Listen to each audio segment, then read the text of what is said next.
விஜய் அவர்களும் எம்ஜிஆரும் ஒன்றை போல தான் அரசியலுக்கு வந்திருக்காங்க. இந்த பார்வை சரியா? எம்ஜிஆர் பீரியடில் பார்த்தீங்கன்னா அவர் திடீர்னு அவருக்கு அதிர்ஷ்டமா அப்படின்னா இல்லை.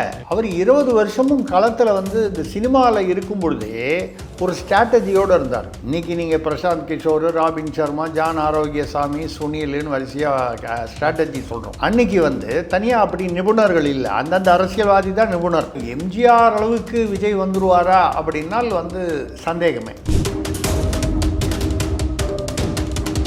மூன்று எழுத்து தமிழகம் மீண்டும் ஒழிக்க போகுது. எம்ஜிஆருக்கு அப்புறம் விஜய் அவர்கள் தான் அடுத்து ஆட்சிக்கு வர போறாரு. எஸ்எஸ்ஆர் கூட 3 எழுத்து தான், சிவாஜியும் 3 எழுத்து தான். எம்ஜிஆருடைய மனைவி, அதிகாரப்பூர்வமான மனைவின்னு ஜானகி ராமச்சந்திரனால வர முடியல. அவர் உள்ள வந்துட்டாரு. அடுத்த தடவை அவர் தான் 2026 அவர் முதல்வர் ஆயிடுவாரு இப்படின்ற அந்த பில்டப் ரொம்ப அதிகம். இது நடக்காது, நடக்க வாய்ப்பு இல்லை.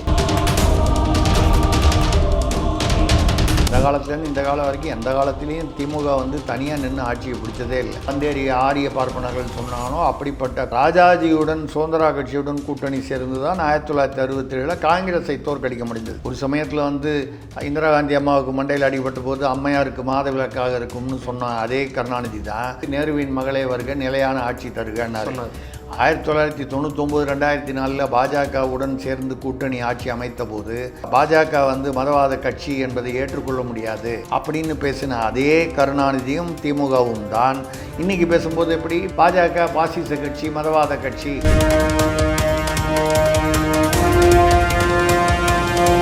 யார் நீட் தேர்வை கொண்டு வந்தாங்க, கையெழுத்து போட்டதே திமுகவின் காந்தி செல்வன் தான் கையெழுத்து போட்டார், அமைச்சர் அங்கே யூபிஏல இருக்கும்போது. இப்போ இவங்க தான் நீட் தேர்வை எதிர்த்து தான் தீர்வேங்கிறாங்க. இவங்க தான் யூபிஏல இருக்கும்போது கச்சத்தீவை வாரி கொடுத்ததே இவங்க தான். கச்சத்தீவை உயிரை கொடுத்தாவது மீட்போம்னு பேசுறது.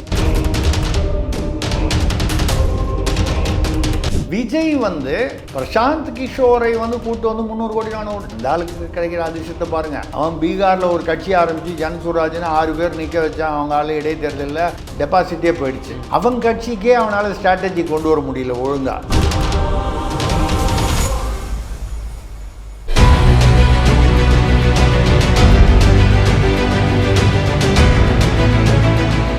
அன்னை பர்னிச்சர்ஸ், அன்னை திருமண சீர்வரிசை பொருட்கள், டிவி, ஃபிரிட்ஜ், வாஷிங் மெஷின் உள்ளிட்ட 200க்கும் மேற்பட்ட பொருட்கள் அடங்கிய திருமண சீர்வரிசை ரூபாய் 99,000 மட்டுமே. தமிழகம் முழுவதும் இலவச டோர் டெலிவரி. தொடர்புக்கு 7550014440 9345044044. சாட்டை நேயர்களுக்கு வணக்கம். இன்றைய நேர்காணலில் நம்முடன் இணைந்திருப்பவர் மூத்த பத்திரிகையாளர் திரு திரிசக்தி சுந்தரராமன் அவர்கள். வணக்கம் சார்.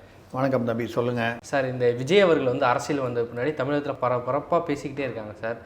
ஒப்பீடு எம்ஜிஆர் அவர்கள் கூட விஜய் ஒப்பிட்டு பேசியிருக்காங்க. விஜய் அவர்களும் எம்ஜிஆரும் ஒன்றை போல தான் அரசியலுக்கு வந்திருக்காங்க அப்படின்னு சொல்கிறாங்க. நீங்கள் ஒரு அரை நூற்றாண்டு காலமாக பத்திரிகை துறையில் பயணிச்சுக்கிட்டு இருக்கீங்க.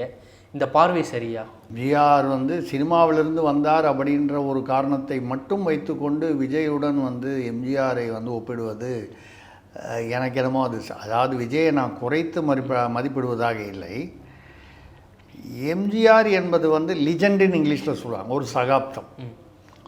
அதுக்கு காரணம் என்ன அப்படின்னு சொன்னால், இப்போது விஜய் திடீர்னு இப்போ தான் இது வரைக்கும் ஒரு 2 வருஷம் முன்னால் வரைக்கும் ரசிகர் மன்றம், 2 வருஷம் கூட இல்லை, 1 வருஷம் முன்னால் வரைக்கும் ரசிகர் மன்றம் தான் நடத்திக்கிட்டு இருந்தார்.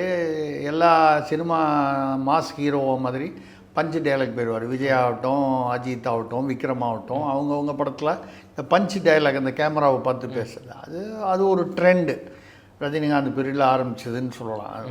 சினிமாவுக்குள்ளே வந்த நடிகர் எல்லாருமே எம்ஜிஆர் ஆயில்ல. எம்ஜிஆர் மிகப்பெரிய ஸ்டார்னு சொன்னால் கூட மிகப்பெரிய நடிப்பு கலைஞர்னு சொல்லப்பட்ட சிவாஜி கணேசன் அவர்கள் நடிப்பு துறையில் நிச்சயமாக எம்ஜிஆரை விட ஒரு பலபடி உயர்ந்தவர் என்பது என்னுடைய கருத்து.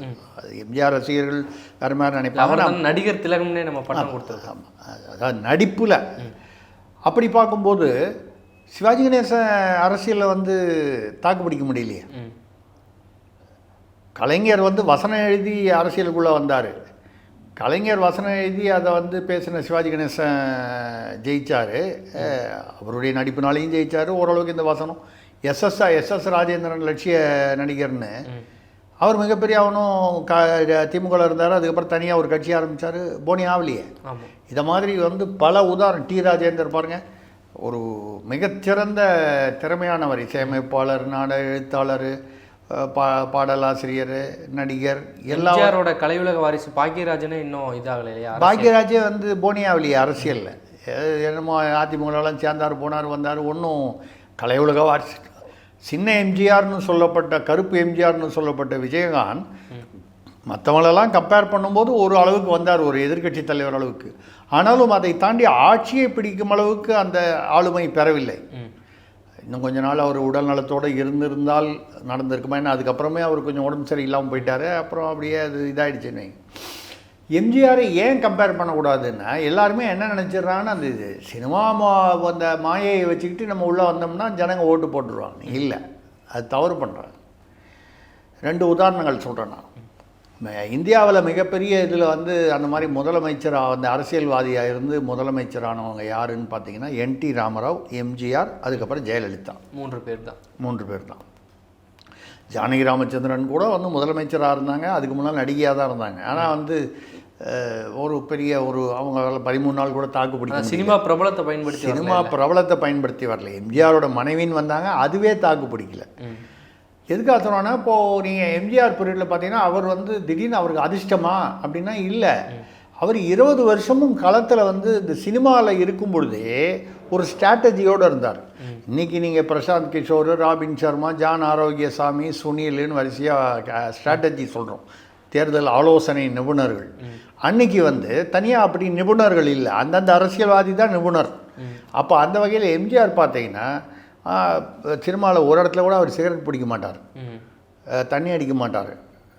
அதே மாதிரி ஒரு வயதான மூதாட்டியை பார்த்தா தூக்கி மடியில் வச்சுப்பார்.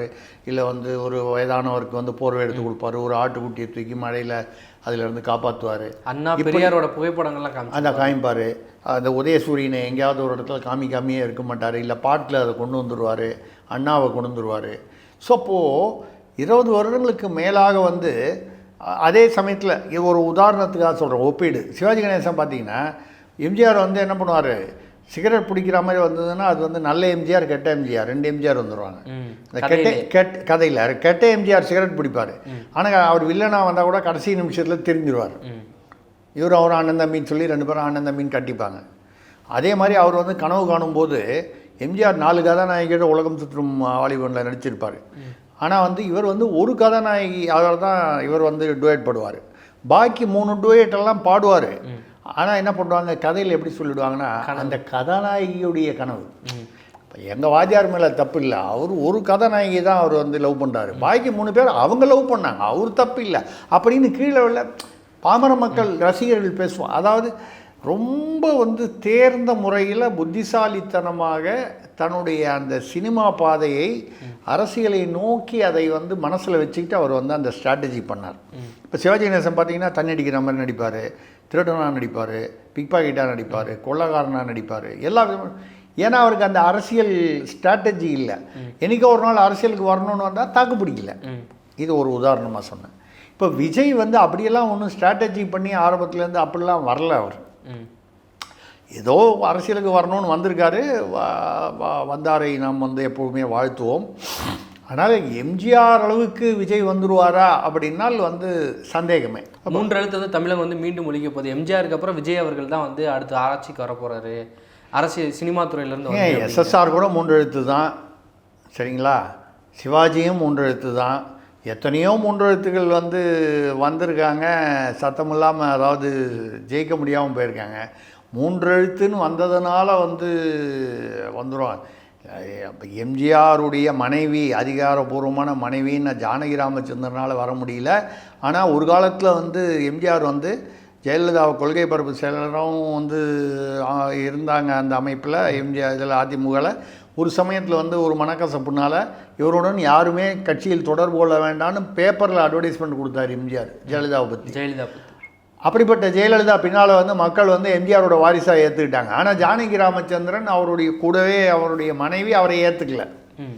இத்தனைக்கும் அவங்க சப்போர்ட் பண்ணது RM வீரப்பன், அதாவது எம்ஜிஆருடனே பல 50 வருடங்களுக்கு மேலே பயணித்தவர். ஏன் சொல்லணும்னா மக்களுடைய பார்வை என்பது வேறு. அந்த வகையில் பார்த்தீங்கன்னா விஜய மக்கள் ஒதுக்கி விடுவார்கள் அப்படின்னு அப்படி இல்லை என்னுடைய வாதம்.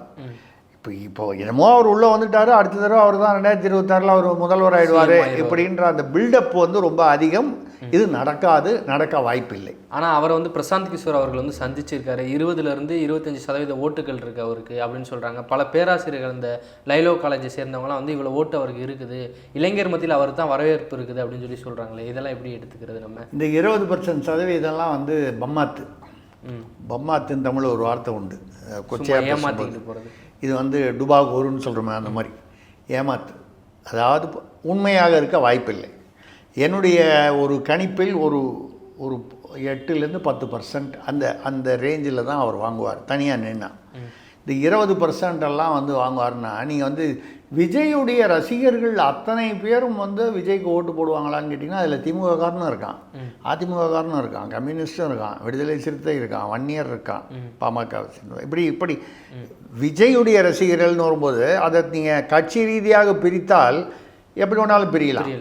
அவ்வளோ பேரும் அவன் கட்சியை விட்டுட்டு விஜய்க்கு தான் ஓட்டு போடுவான் அப்படின்னு நம்ம எதிர்பார்க்கறது வந்து சும்மா ஒரு பேப்பர். விஜய்காண்டி ஒருங்கிணைய மாட்டாங்களாயா? தன்னுடைய நடிகர் தன்னுடைய ரசித்த நடிகர் வந்து ஒருத்தர் அரசியலுக்கு வந்திருக்காரு, அவருக்காண்டி ஒருங்கிணைஞ்சு போட மாட்டாங்களா? இல்லை, அப்படி போடுவதற்கு வாய்ப்பு இல்லை. நீங்கள் வந்து எம்ஜிஆர் எத்தனையோ வந்து திமுகவில் இருந்தவன் வந்து எம்ஜிஆர் அதிமுக போனப்புறம் வந்து அதிமுகவுக்கு போனவன் இருப்பான். அது எம்ஜிஆருக்காகன்னு போனது. ஆனால் இப்போ ஒரு இயக்கம்னு சொல்லி, அதாவது இயக்கம் அப்படின்னு சொல்லி பெரிய இயக்கம், ஒரு ஆலமர இயக்கம்னு சொன்னீங்கன்னா முதல்ல தமிழ்நாட்டில் காங்கிரஸ் விட்டுருங்க. அதாவது அது கிட்டத்தட்ட அதாவது இருக்கிறதுலையே சீனியர் கட்சி இந்தியாவில் அதுதான், அதுவும் கம்யூனிஸ்டுங்களும் தான். ஆனால் வந்து காங்கிரஸ் இப்பொழுது தேய்ந்து பட்டு போய்விட்டது. இந்தியா முழுக்க மட்டும் இல்லாமல் தமிழ்நாட்டிலையுமே ஏதாவது ஒரு கூட்டணியில் இருந்தால் தான் அவங்களால் ஜெயிக்க முடியும். ஏதாவது ஒரு தொகுதி சொல்லுங்கள் காங்கிரஸ் தனியாக நின்று ஜெயிக்கும்னு இல்லை. கம்யூனிஸ்ட் இன்னைக்கு வரைக்கும் வந்து அதே மாதிரி ஒரு காலத்தில் இருந்தது. நாகப்பட்டினம் எதிர்கட்சியாகவே இருந்தது, இது அம்பத்தூர், நாகப்பட்டினம், சில இடங்கள்லாம் வந்து அவங்க தொகுதி, அவங்க யாரை நிற்க வச்சாலும் ஜெயிப்பாங்க கம்யூனிஸ்ட். இப்போ அந்த தொகுதியெல்லாம் காணாமல் போச்சு, அவங்களுக்கு காணாமல் போச்சு, இது பரவலாக வந்துடுச்சு. ஸோ அந்த மாதிரி நீங்கள் வந்து விஜய் ரசிகர்கள் எல்லாருமே இப்போ வந்து தங்களுடைய கட்சிகளை விட்டு விஜய்க்கு வந்து தாவேகாவுக்கு ஓட்டு போடுவாங்க அப்படின்னு நம்புவது அது ஏற்புடையதாக இல்லை. சில பேர் போடுவான், இல்லை போடவே மாட்டான் நான் சொல்லலை. ஆனால் முழுமையாக அவ்வளவு பேரும் விட்டுட்டு வர மாட்டான். ஏன்னா அந்த இடத்துல வரும்போது கட்சி வேற. இப்போது நம்மளே ஒரு கட்சிக்கு நான் வாக்களிக்க விரும்புகிறேன். நம்ம தமிழ்நாட்டில், இந்தியாவில் குறிப்பாக தமிழ்நாட்டில் சாதிய அரசியல் வந்து ரைட்டோ தப்போ அதுதான் யதார்த்தம். எல்லா கட்சியுமே என்ன செய்யுது, அந்த தொகுதியில் யார் எந்த ஜாதி வந்து வாக்காளர் வந்து அதிகமாக இருக்காங்களோ அவங்களுக்கு தான் கொடுக்குது. சப்போஸ் எதிரில் நிற்க வைக்கிற கட்சி வந்து அந்த ஜாதிக்காரனை வச்சுடுச்சு அப்படின்னு சொன்னால் அதுக்கு அடுத்த அளவுக்கு எந்த ஜாதி அங்கே பெரும்பான்மையாக இருக்கோ அந்த ஜாதியிலேருந்து வைக்குது. ஏன்னா அந்த ஓட்டு பூரா அங்கே போச்சுன்னா அட்லீஸ்ட் இது வரும் அப்படி.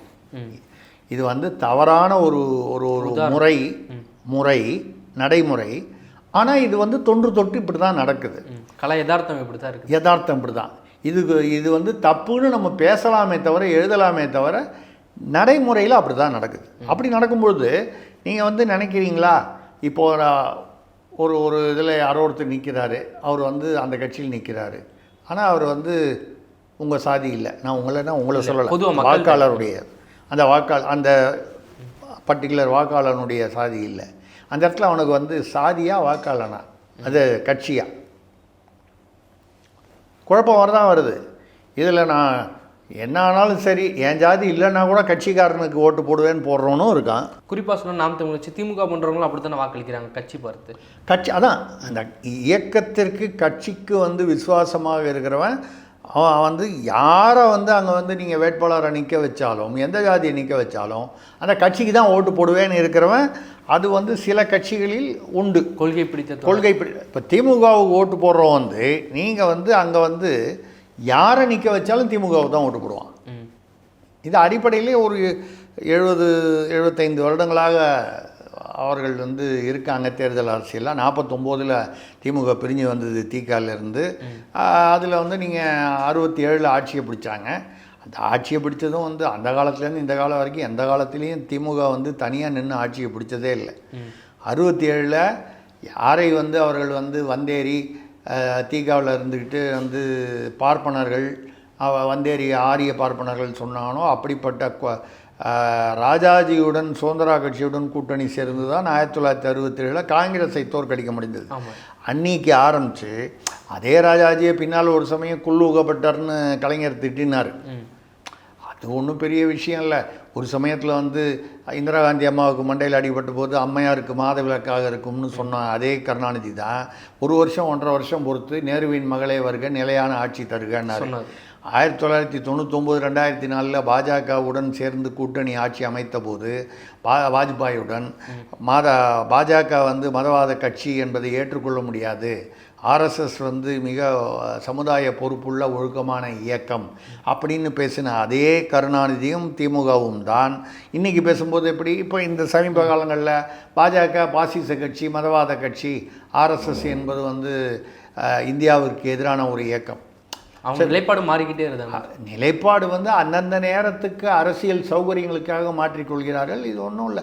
யார் நீட் தேர்வை கொண்டு வந்தாங்க? கையெழுத்து போட்டதே திமுகவின் காந்தி செல்வன் தான் கையெழுத்து போட்டார் அமைச்சர் அங்கே யூபிஏல இருக்கும்போது. இப்போ இவங்க தான் நீட் தேர்வை எதிர்த்து தான் தீர்வேங்கிறாங்க. இவங்க தான் யூபிஏல இருக்கும்போது கச்சத்தீவை வாரி கொடுத்ததே இவங்க தான். கச்சத்தீவை உயிரை கொடுத்தாவது மீட்போம்னு பேசுகிறது இப்போ தான். மக்கள் வந்து அப்படிலாம் ஒன்றும் இதெல்லாம் வந்து மறக்க மாட்டாங்க, ஞாபகம் வச்சுருப்பாங்க. ஆனால் மக்கள் இதெல்லாம் தாண்டி போயிட்டாங்க. அதில் ஒரு திமுகவில் ஒரு பெரிய அட்வான்டேஜ் என்னென்னா திருமங்கலம் ஃபார்முலாவில் ஆரம்பித்து எல்லாமே அவங்க நிறைய ஃபார்முலா கண்டுபிடிச்சிருக்காங்க. சர்க்காரியாகவே அந்த காலத்தில் விஞ்ஞானபூர்வமாக ஊழல்னு சொல்லி, அதாவது சர்க்கரை மூட்டையில் வந்து சர்க்கரையை வந்து எறும்பு தின்னுடுச்சு, இந்த கோணி மூட்டையை சாக்கு மூட்டையை வந்து சாக்கை வந்து கரையாக அரிச்சிடுச்சு அப்படின்னு சொல்லுவாங்க. திடீர்னு கூவத்தை சுத்தம் பண்ணுறேன்னு சொல்லிவிட்டு அப்புறம் கேட்டால் முதல்ல வந்துடுச்சும்பாங்க. அதில் 3 கோடி ரூபாயா 4 கோடி ரூபாயா அந்த திட்டம் என்னாச்சுன்னா முதல்ல கூவத்தை சுத்தப்படுத்துறதுக்கு இல்லை முதலையை கண்டுபிடிக்கிறதுக்குன்னு சொல்லி மொத்தம் முதலையும் காணோம், கூவமும் சுத்தமாகலை, ஆனால் 4 கோடி காணாமல் போச்சு. ஒரு ஜோக்கு கூட சொல்லுவாங்க, இந்த கான்ட்ராக்டில் கமிஷன் அடிக்கிறதுங்கிறது இப்போது ஏன்னா தமிழ்நாட்டில் காங்கிரஸுக்கு அப்புறமாக மாறி மாறி திமுக அதிமுக ஆட்சி தான், வேறு ஒன்றும் 3வது கட்சி இது வரைக்கும் வரல. 2026 யார் 3வது ஒரு கட்சி ஒரு கூட்டணி வருமா இல்லை இது கலந்த கூட்டணிகள் வருமா தெரியாது. கான்ட்ராக்ட் விஷயத்தில் சொல்லுவாங்க, ஒரு கான்ட்ராக்டரை கூப்பிட்டாங்களா, எப்போ இந்த பிரிட்ஜு கான்ட்ராக்டு எவ்வளோ ஆகும், இந்த ரோடு போடுறது ஏதோ ஒரு கான்ட்ராக்ட் சொன்னால் ஐயா ஒரு 3 கோடி ரூபா ஆகும். என்ன கணக்கு? அவன் நேர்மையான கான்ட்ராக்டர். அவன் சொன்னான்னா 1 கோடி ரூபா லேபருக்கு, 1 கோடி ரூபா அந்த மெட்டீரியல்ஸ் இந்த சாமான்லாம் வாங்கணும், 1 கோடி ரூபா லாபம். 1 கோடி லாபத்தை நீ வச்சுக்கிட்டீங்கன்னா அப்புறம் நாங்கள் என்ன பண்ணாங்க? ஐயா வேணா ஒரு 50 லட்சம் உங்களுக்கு கொடுத்துட்றேன், எனக்கு ஒரு 50 லட்சம், ஒரு 50 லட்சம் நான் வச்சுக்கிறேன், உங்களுக்கு ஒரு 50 லட்சம் வேணா கொடுக்குறேன், 3 கோடி ரூபாவில் கான்ட்ராக்ட் இந்த ரோடை போட்டு கொடுத்துட்றோம். சரி நீ வெளியில் போய் உட்கார. அடுத்தவனை கூப்பிட்டாங்க. இந்த ஆள் அதிமுகன்னு வச்சுங்க, ஒரு உதாரணத்துக்கு எவ்வளோ வரும்? இதே ரோடு எவ்வளோ கிலோமீட்டர் வரும்? 6 கோடி ரூபா ஆகும். எப்படின்னா டப்புன்னு சொன்னான் 2 கோடி ரூபா மெட்டீரியல் ஆகும். அவன் சொன்னது ஒரு கோடி. அதே ரோடுக்கு 2 கோடி ரூபா மெட்டீரியல், லேபரு இன்னும் 2 கோடி ரூபா வரும். அங்கே 1 கோடி, இங்கே 2 கோடி, மிச்சம் 2 கோடி உங்களுக்கு 1 கோடி எனக்கு 1 கோடி. அதிமுக வேறு. சரி ரைட்டு, நீ வெளியே போக. அடுத்தது இருந்தது திமுக கான்ட்ராக்டர். என்ன இந்த ரோடு எவ்வளோ ஆகும்? 10 கோடி ரூபா ஆகுங்க. எப்படி 10 கோடி? ஐயா உங்களுக்கு 4 கோடி முதல்ல எடுத்தேன். உங்களுக்கு 4 கோடி. உங்களுக்கு 4 கோடி. 4 கோடி. எனக்கு 3 கோடி 7. அப்புறம் மிச்சம் 3 கோடி. இந்த வெளியில் ஒரு கேனப்பை உட்காந்துருக்கான் பாருங்க, 3 கோடி ரூபாவில் கான்ட்ராக்ட் பண்ணுறேன்னு ஒருத்தர் முதல்ல வந்துட்டு போனான் பாருங்க, அவனை கூப்பிட்டு சப்கான்ட்ராக்ட் கொடுத்துட்டோம்னா 3 கோடியில் முடிச்சுட்டு போயிடுவான். உங்களுக்கு 4 எனக்கு 3 அவனுக்கு 3 முடிஞ்சுதா இல்லையா? கான்ட்ராக்டும் வேலை முடிஞ்சுது. உங்களுக்கு 4 எனக்கு 3. ஐயா நீதாயா வந்து எங்களை காப்பாற்ற வந்த உண்மையான கான்ட்ராக்டர் நீதான். கான்ட்ராக்டர்னா நீதாயா கான்ட்ராக்டரு. அப்பா எல்லா கான்ட்ராக்டரையும் இவர்கிட்ட கொடுங்க. இப்படி தான் தமிழ்நாட்டில் ஊழல். இது வந்து அநேகமாக வந்து நீங்கள் வந்து ஊழலுடைய எவ்வளவு ஊழல், அமௌண்ட் எவ்வளவு, எப்படி நடக்குதுன்னு பார்த்தாலும் நான் சொல்கிறேன் இந்த வரிசையில் அதிமுக மட்டும் ஊழல் இல்லைன்னு நான் சொல்லலையே, அதுதான் கரெக்டாக சொல்லிட்டீங்க. ஆமாம். ஏன் நம்ம மற்ற கட்சிகளை பற்றி இன்றைக்கி பேசலைன்னா இவங்க இன்னும் ஆட்சிக்கு வரல. இப்போ ஆட்சியில் வந்து ஊழல் எதிர்ப்புன்னு பேசுகிறவங்கெல்லாம் வந்து ஆட்சிக்கு ஒரு கால் வந்தால் இவங்க எப்படி இருப்பாங்கன்றது வந்ததுக்கு அப்புறம் தான் நம்ம சொல்ல முடியுமே தவிர முன்னால் வந்து இருப்பாங்கன்னு சொல்ல முடியாது, இல்லைன்னு சொல்ல முடியாது. இப்படி இந்த நிலை மாற்றங்கள் வரும்போது விஜயுடைய வரவு ஏன் வந்து ஒரு பரபரப்பாக பேசப்படுகிறது என்றால், இவரை இன்னும் யாராலையும் அசஸ் பண்ண முடியல. எப்படி இருப்பார்? இப்போ சீமானை எடுத்துக்கிட்டிங்கன்னா அன்னிலேருந்து இன்னி வரைக்கும் தனியாக தான் நிற்பேன்றார். அந்த துணிச்சல் அவருக்கு இருக்குது. நின்னா கட்டாயம் நம்ம வந்து தோற்றுருவோம் அப்படின்னு தெரிஞ்சும் அது சட்டமன்றமோ இல்லை பாராளுமன்றமோ நிற்கிறார். மக்களை நம்பி நிற்கிறார். மக்களையும் தன்னுடைய தொண்டர்களையும் வந்து நம்பி நிற்கிறார். 3% வாக்கிலிருந்து இப்போ கிட்டத்தட்ட ஒரு 8-8.25% வந்தார். அதே சமயத்தில் அவருக்கு வந்து ஏதோ ஒரு அதிர்ஷ்டம்ன்ற மாதிரி அது திமுக தெரிந்து செய்ததோ தெரியாமல் செய்ததோ இந்த பெரியார் விஷயத்தில் வந்து அதை அவர் பேச போக அந்த பெரியார் விஷயத்த பேசாமல் அந்த ஆர்எஸ் பாரதி நம்ம ஒரு டி.கே. இளங்கோவன் மாதிரி இருக்கிறவங்கள கூப்பிட்டு ஒரு கண்டன அறிக்கையை விட்டுட்டு பேசாமல் திமுக போயிருந்தால் அது அவ்வளோ பெருசாக இருக்காது. விஜய் வந்து பிரசாந்த் கிஷோரை வந்து கூப்பிட்டு வந்து 300 கோடி 400 கோடி சரி அவர்கிட்ட பணம் இருக்குது கொடுக்குறாரு. பிரசாந்த் கிஷோருக்கு அவருக்கு ஏதோ அதிர்ஷ்டம் பாருங்கள். அந்த ஆளுக்கு கிடைக்கிற அதிர்ஷ்டத்தை பாருங்கள். அவன் பீகாரில் ஒரு கட்சி ஆரம்பித்து ஜன்சுராஜ்னு 6 பேர் நிற்க வச்சான். அவங்க ஆள் இடைத்தேர்தலில் டெபாசிட்டே போயிடுச்சு. அவன் கட்சிக்கே அவனால் ஸ்ட்ராட்டஜி கொண்டு வர முடியல ஒழுங்காக. இன்னைக்கு தமிழ்நாட்டில் உள்ள கட்சிகள் எந்த கட்சிக்கு வந்தாலும் அவன் என்ன விஜய்கிட்ட பணம் இருக்குது கொடுப்பாருன்னு வர்றான். விஜய் ஏமாற போகிறாரு. இப்படி தான் நான் நினைக்கிறேன். அந்த வகையில் பணம் மட்டுமே இப்போது நீங்கள் திமுக ஜெயிக்கிறது, திமுக வந்து பணம் கொடுத்து ஜெயிக்கிறது, இதில் வந்து எனக்கு வந்து எந்த விதமான மாற்று கருத்தும் இல்லை. இது எல்லாருக்குமே தெரிஞ்ச விஷயந்தான். அதிமுகவும் பணம் கொடுக்கறது. பட் அவங்க 100 ரூபா கொடுத்தா இவன் 50 ரூபா கொடுப்பாங்க. அவன் 2000 ரூபா கொடுத்தா அவங்க 1000 ரூபா கொடுப்பாங்க. மற்ற கட்சிகள் எதுவும் பெருசாக இது வரைக்கும் கொடுக்கறதாக பெருசாக தெரியல. எங்கேயாவது அங்கங்கே எங்கேயாவது 1-2 இருக்கலாமே தவிர ஒரு கொள்கை ரீதியில் கொடுக்குற மாதிரி தெரியல. இப்போ விஜயும் பணம் கொடுக்க இருப்பதாக செய்திகள் வருகின்றன. அவருக்கு வெளிநாட்டிலிருந்து பணம் வருது. அப்புறம் ஆதவ் அர்ஜுன் மார்டின் அவர்களுடைய சப்போர்ட் இருக்குது. நீங்கள் ஆனால் இந்த பணம் மட்டுமே நான் என்னன்னா திமுகவை பல கருத்தியல் ரீதியாக எதிர்க்கும் நான் கூட என்ன சொல்கிறேன்னா, திமுக ஜெயிப்பது வந்து பணம் கொடுப்பதால் மட்டுமே அல்ல. திமுக என்பது மிகப்பெரிய ஒரு ஆலமர இயக்கம். கட்டமைப்பு இருக்குது. ஒரு கூட்டணி அவர்கள் ஏதோ ஒரு வகையில் அவங்கள கண்ட்ரோல் பண்ணி அந்த கூட்டணி வச்சுக்கிறாங்க. அது சாதிய ரீதியோ மத ரீதியிலையோ அவங்களால் வைத்துக்கொள்ள முடிகிறது. இந்த கட்டமைப்பு அதுக்கு மேலே வந்து இந்த கடைசியாக மேலே வந்து இந்த கேசரி செய்யும்போது எக்ஸ்ட்ராவாக ஒரு கரண்டி நெய் ஊற்றுற மாதிரி அந்த பணம் கொடுக்குறாங்க. அந்த ஒரு கரண்டி நெய்யால் மட்டும் அந்த இனிப்பு வந்து விடவில்லை. அதே மாதிரி நீங்கள் வெறும்னா பணம் மட்டும் கொடுத்ததுனால வந்து நீங்கள் வந்து ஆட்சிக்கு வந்துட முடியாது. உங்களுக்கு ஏன் ஒரு கொள்கை இது வரைக்கும் என்ன கொள்கை பேசியிருக்காரு அவர்? கொள்கை தலைவர் 5 பேரை வந்து அறிவிச்சிருக்காரு. கட் அவுட் வச்சுருக்காரு. கட் அவுட் வச்சுருக்காரு. சரிங்களா? அஞ்சலை அம்மாள் வந்து வன்னியர் ஓட்டுக்காகவும், பெரியார் வந்து திராவிட ஓட்டுக்காகவும், ஒருத்தர் அம்பேத்கர் வந்து தாழ்த்தப்பட்டவர், இப்படி 5 கட் அவுட் வைத்து அரசியல் செய்து பிரயோஜனம் இல்லைன்றான். நீங்கள் வெளியே வரணும். நீங்கள் வந்து ஒரு இதுக்கும் ஆக்ஷனுக்கும் ரியாக்ஷன் இருக்கணும். மக்கள் எதிர்பார்ப்பார்கள். விஜய் என்ன சொல்கிறாரு, அண்ணாமலை என்ன சொல்கிறாரு, சீமான் என்ன சொல்கிறாருன்னு எதிர்பார்ப்பாங்க. இப்போ வந்து திமுக அதிமுகவை தாண்டி இப்போ இருக்கக்கூடிய அரசியல் நட்சத்திரங்கள், அரசியல் வானில் மின்னும் நட்சத்திரங்கள் பொதுவாக சொல்கிறேன். இவர் அண்ணாமலை பாஜக, சீமான் நாம் தமிழர் கட்சி, விஜய் தாவேகா. இப்போ திருமாவளவன்லாம் நான் ஏன் சொல்லலைன்னா ஒரு கூட்டணியில் வந்து இணைந்திருக்கிறார். இதுலேருந்து விலகி அவர் வேறு கூட்டணிக்கு போகாமல் இருக்கலாம். அது அவருடைய முடிவு. அது வரும்போது தெரிய போகுது. தனியாக நிற்க போகிறது இல்லை. சீமானை பொறுத்த வரைக்கும் தனியாக தான் நிற்க போகிறாரு. அவர் எப்போவுமே அப்படி தான் நிற்பார். இப்போவும் அப்படி தான் நிற்பாருன்னு நினைக்கிறேன்.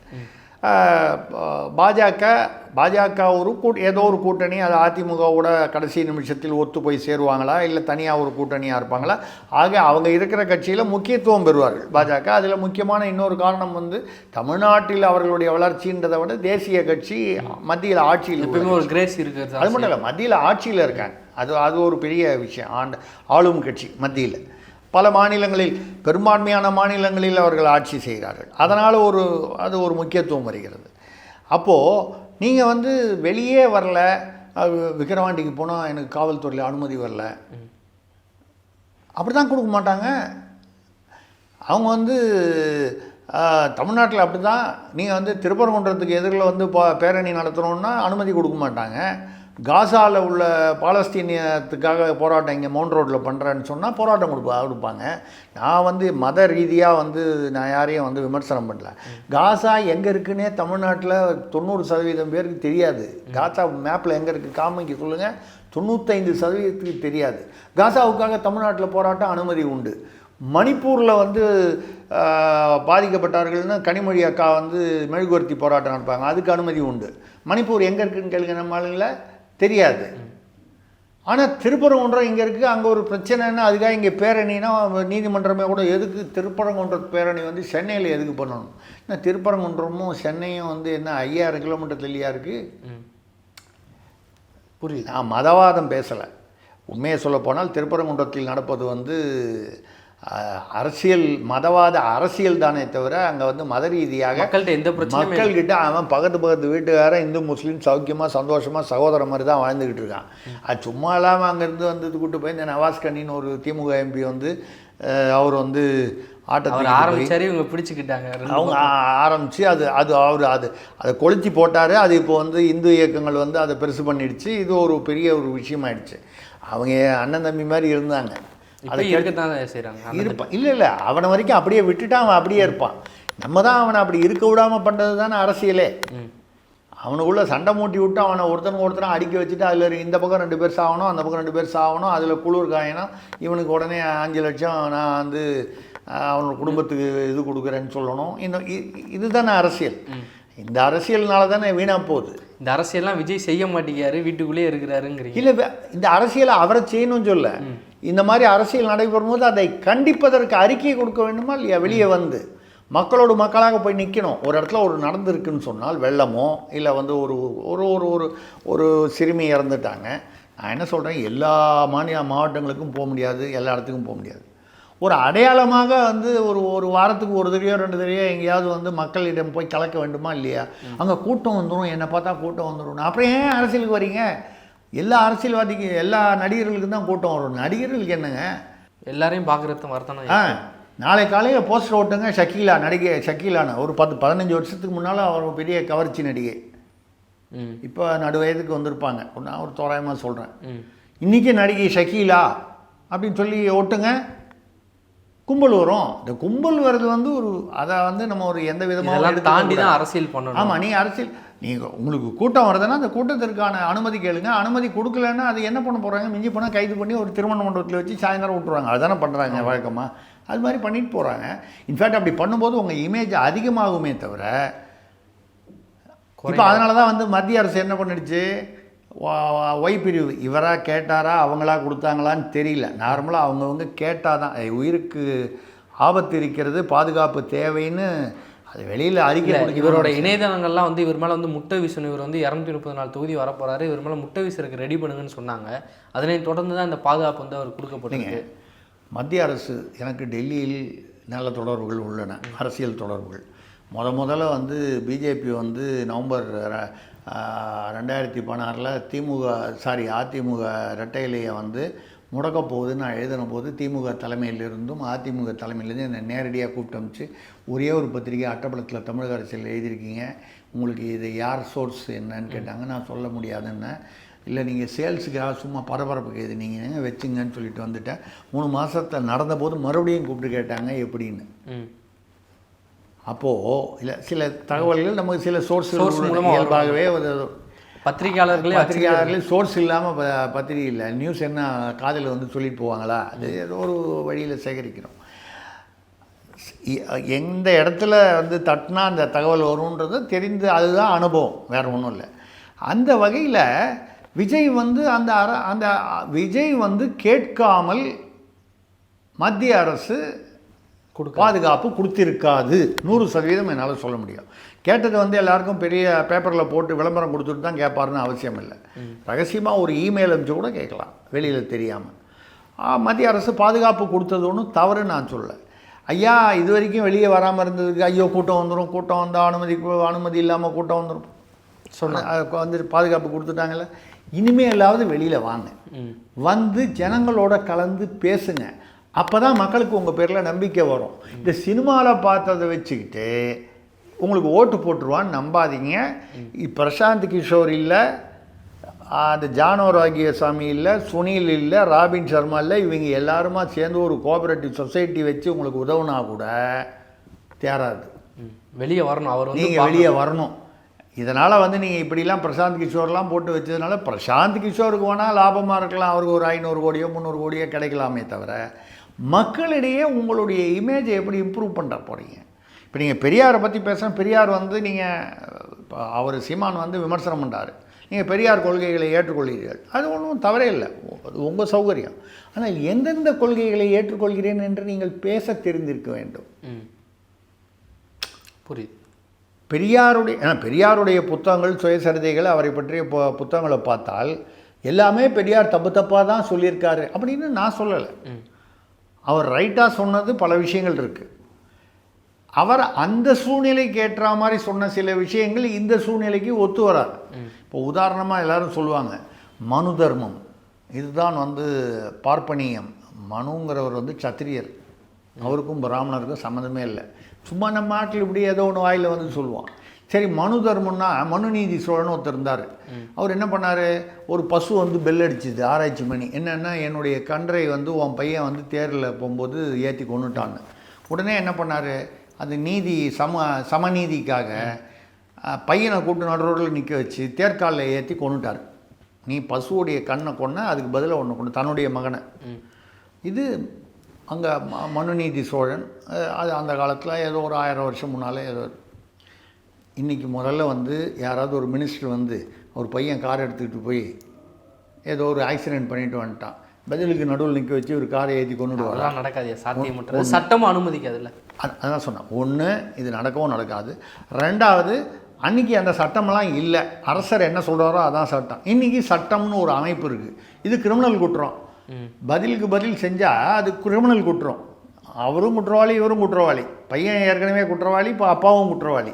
ஸோ காலங்கள் இப்போ நீங்கள் இப்போது மனு தர்மத்தில் சொல்லப்பட்டிருக்கிறதே, ஏங்க 1999 மதவாத கட்சி இல்லை பாஜகன்னு சொன்னது இன்றைக்கி வந்து மதவாத கட்சின்னு 25 வருஷம் கழித்து சொல்லும்போது, சூழ்நிலை மாறிவிட்டதுன்னு சொல்லும்போது, 2000 வருஷத்துக்கு முன்னால் எழுதினதை எடுத்துகிட்டு வந்து அன்று மனு தர்மத்தில் சொல்லப்படுகிறதேன்னு பேசுகிறது எவ்வளோ முட்டாள்தனமான கருத்து. ஸோ அதே மாதிரி இப்போ என்ன பண்ணணும், இவர் வந்து நிறைய படிக்கணும். விஜய் அரசியலுக்கு வர்றது வந்து யார் வேணாலும் வரலாம், அது வேறு விஷயம். ஆனால் நிறைய வந்து புத்தகங்களை, பெரியார் சிந்தனைகள் உட்பட, அம்பேத்கர் சிந்தனைகள் உட்பட, காந்திய சிந்தனைகள் உட்பட, இன்னும் யாரெல்லாம் எங்கள் வெளிநாட்டு கார்ல் மார்க்ஸ், நீங்கள் கம்யூனிஸ்ட் கருத்துக்கள், எல்லா விதமான சித்தாந்தங்களையும் படிக்க வேண்டிய. எல்லாத்துலேயும் ஒரு நல்லது இருக்கும், சிலது ஒத்து வராதது இருக்கும். அந்த காலகட்டத்துக்கு ஒத்து வந்ததாக இருக்கும், இன்றைக்கி ஒத்து வராது. இதையெல்லாம் படிக்கணும்னு. ரெண்டாவது, ஆலோசகர்களை வந்து அது மாதிரி ஆலோசகர்களாக வந்து இவருக்கு வந்து எல்லாத்தையுமே படிக்க முடியாது, எவ்வளோ நேரம் படிக்க முடியும், ஆலோசகர்கள் வச்சுக்கணும். சும்மா அந்த பிரசாந்த் கிஷோரை மட்டும் வச்சு பில்டப் பண்ணதுனால வந்து ஓட்டு விழுந்துடாது. ஆக விஜய் வந்து அரசியலில் இன்னும் பக்குவம் பெற வேண்டும். அப்படி பக்குவம் பெற்றால இந்த 20%ன்னு சொல்லி யாரோ ஏற்றி விடுறான், அவனுக்கு என்னங்க ஏற்றி விட்டு 500 கோடி வாங்கிட்டு அவன் போயிடுவான். நாளைக்கு நீங்கள் 20% வாங்க, ஏற்றுறது வந்து அமௌண்ட்டை தான், ஓட்டு வங்கியே கிடையாது. ஓட்டு வங்கி அவன் ஏற்ற போகிறது இல்லை. நாளைக்கு நீங்கள் 20% வரல, 10% தான் வாங்குறீங்க, 500 கோடி கொடுத்தீங்க, 250 கோடி டிஸ்கவுண்ட்டில் திருப்பி கொடுத்துருவானா? அவன் என்ன சொல்லுவான், அன்றைக்கே நான் வந்து வெள்ளை சட்டை போடாதேன்னு சொன்னேன், நீ நீல சட்டை போட்ட, அதனால் வந்துச்சு, ஏதோ ஒன்று, இது மாதிரி ஒரு காரணம் சொல்லிட்டு போயிடுவான். இதே பிரசாந்த் கிஷோர் வந்து காங்கிரஸுக்காகவும் வேலை செஞ்சார். தோற்று போனோன்னு என்ன சொன்னார், ராகுல் காந்தியுடைய அணுகுமுறை சரியில்லை, அதனால் தோற்றுட்டாங்க, என்னால் இல்லைன்னு. ஜெயிச்சா என்னால் தான் சொல்லுவார், தோத்துட்டா உங்களை நீ சரியில்லைன்னு சொல்லுவார். இது இயல்பான ஒரு விஷயம். அந்த வகையில் இப்போ வந்து சீமான் அவருடைய இமேஜை பூஸ்ட் பண்ணிக்கிட்டார், இல்லை எல்லாருமா சேர்ந்து பூஸ்ட் பண்ணிட்டாங்க அப்படி சொல்லணும். ஆனால் வந்து விஜய் வந்து ஒரு ஒரு ஒரு ஏற்கனவே அந்த சினிமா மாயையில் உள்ள வந்தவர் இன்னும் அந்த மாயையிலேயே குழம்பி கிடைக்கிறார். அவர் அந்த மாயையிலிருந்து வெளியில் வந்து இயல்பான அரசியலில் அவர் வந்து வந்தால் தான் விஜய் வந்து டபுள் டிஜிட்டை தாண்ட முடியும். 20, 25, 30 அதெல்லாம் கனவு. 10%-ஐ தாண்டணும்னால் இயல்பான அரசியல், கள அரசியலுக்கு அவர் வரணும். இதுதான் என்னுடைய தாழ்மையான கருத்து. ஐயா, உங்களுடைய நேரத்தை ஒதுக்கி பல்வேறு கேள்விக்கு வந்து விரிவாக விடையளிச்சிருக்கீங்க. நன்றி ஐயா. வணக்கம். நன்றி. சாட்டை எடுத்து நாட்டை திருத்து.